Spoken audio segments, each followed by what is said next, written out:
जनसंवाद न्यूज, सत्य आणि विश्वासाची बातमी।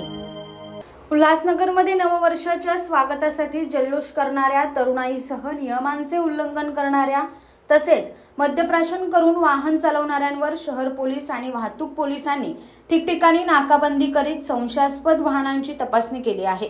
यात कॅम्प नंबर 4 मधील श्रीराम चौकात शहर पोलीस आणि वाहतूक पोलिसांनी नाकाबंदी केली आहे। नववर्षाच्या स्वागतासाठी जल्लोष करणाऱ्या तरुणाईसह नियमांचे उल्लंघन करणाऱ्या वाहन चालकांवर दंडात्मक कारवाई केली। शहरात 31 डिसेंबरला मध्यरात्री 12 वाजेच्या सुमारास जुन्या वर्षाला निरोप देणारे आणि नवीन वर्षाचे स्वागत करणारे नागरिक रस्त्यावर उतरून जल्लोष करतात। दारू पिऊन वाहने चालवू नका असे आवाहन वरिष्ठ पोलीस निरीक्षक यांनी केले। पोलीस आयुक्तालय ठाणे शहर, मी अनिल पडवळ, वरिष्ठ पोलीस निरीक्षक, विठ्ठलवाडी पोलीस स्टेशन।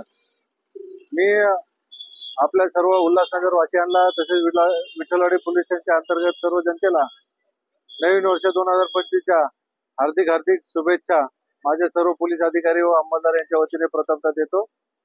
आज आम्ही 31 या दृष्टीने चोख बंदोबस्त लावलेला आहे, जेणेकरून जे लोकांचा पार्टीचा मूड आहे आणि पार्टी नंतर कुणी माझं आपल्याला विनंती आहे, आव्हान आहे की कुणी ड्रंक अँड ड्राईव्ह करू नये, की जेणेकरून नवीन वर्षामध्ये एखाद्या अपघाताला सामोरे जाऊन कुणाच्या तरी घरावरती दुःखाची छटा पसरेल। त्यामुळं आपण या गोष्टी टाळल्या पाहिजेत।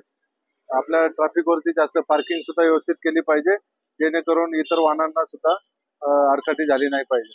दुसरं त्यासाठी आम्ही जवळजवळ माझे पोलीस स्टेशनचे 60 अंमलदार आणि आम्ही 6 अधिकारी हे आज आपल्या शाहू उड्डाणपूल आणि श्रीराम चौक इथे चोख नाकाबंदी लावलेली आहे आणि ट्रॅफिकचे अधिकारी आणि अंमलदार हे सुद्धा आपल्या मदतीला आहेत।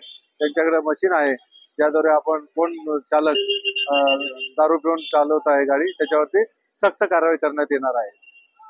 मी विठ्ठलवाडी वाहतूक विभाग प्रभारी अधिकारी सुखदेव पाटील मायबाप जनतेला ह्या येणाऱ्या 2025 वर्षामध्ये खूप खूप शुभेच्छा देतो।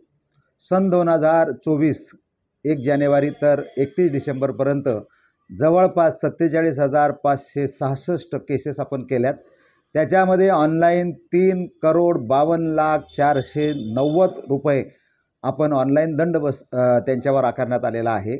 त्याचप्रमाणे 35,96,000 हे रोख दंड वसूल करण्यात आलेला आहे आणि आतापर्यंत 1 जानेवारी 2024 ते 31 डिसेंबर 2024 पर्यंत 218 केसेस आपण दाखल केले 318 केसेस दाखल केलेल्या आहेत आणि जवळपास 31,80,000 रुपये दंड या दारू पिऊन वाहन चालवण्याकडून कोर्टाच्या माध्यमातून सरकारच्या तिजोरीमध्ये आपण जमा केलेला आहे आणि जवळपास 35,96,000 सुद्धा रोख आपण याच्यामध्ये दंड वसूल करून तो शासनाच्या तिजोरीमध्ये भरलेला आहे।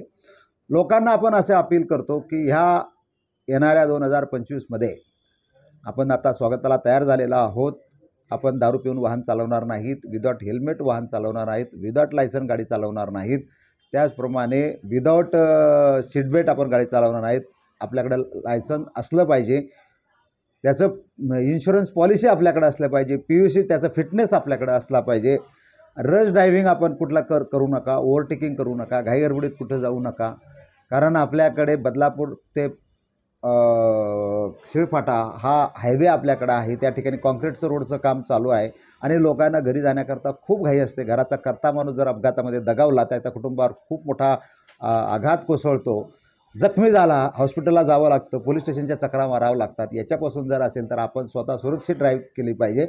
त्याचप्रमाणे हेल्मेट हे प्रॉपर लावलं पाहिजे। पोलिसांच्या कारवाईसाठी नुसतं डोक्यात हेल्मेट घालून घेणं नाही, ते प्रॉपर लावलं पाहिजे। हेल्मेटमध्ये अनेक लोकांच्या अपघातामध्ये जीव वाचलेला आहे आणि मी बहिणी माता यांना मी विनंती करतो की आपल्या भावाला आपल्या मुलावर आपण जर मनापासून प्रेम करत असाल, आपल्या नवऱ्यावर प्रेम करत असाल तर नवऱ्याच्या किंवा भावाच्या वाढदिवसाच्या दिवशी आपण कुठल्याही प्रकारचं कापड किंवा मोबाईल किंवा एक रोख रक्कम न देता चांगल्या दर्जाचं त्यांना एक हेल्मेट आपण प्रेझेंट त्यांना दिलं पाहिजे। आपला भाऊ आपला नवरा सुरक्षितपणे त्या ठिकाणी कामावर जाताना त्यांना हेल्मेट हे घातलं पाहिजे आणि त्याने गाडीला चाबी मग थ्री व्हीलर असो, 4 व्हीलर असो, 2 व्हीलर असो, गाडीला चाबी लावली, 4 व्हीलर असेल तर सीट बेल्ट लावण्याबाबत त्यांना समज दिली पाहिजे। मोबाईलवर फोनवर बोलू नये. त्याच पद्धतीने बाईकवर सुद्धा त्याने हेल्मेट घातलं पाहिजे आणि सुखरूप घरी या, एक स्माईल देऊन बायकोने आपल्या नवऱ्याला सांगितलं पाहिजे आणि हेल्मेट सख्तपणे वापरण्याबाबत त्यांना सूचना दिल्या पाहिजेत. त्याचप्रमाणे आम्ही अपील करतो की एवढ्या ज्या केसेस आणि एवढा दंड वसूल केलेला आहे, तर 2025मध्ये हा कमीत कमी दंड वसूल व्हावा. लोकांनी वाहतूक पोलिसांना सहकार्य करावं, वाहतुकीचे नियम पाळावेत आणि दंड आकारणं हा काय आमचा पुरुषार्थ नाही आहे.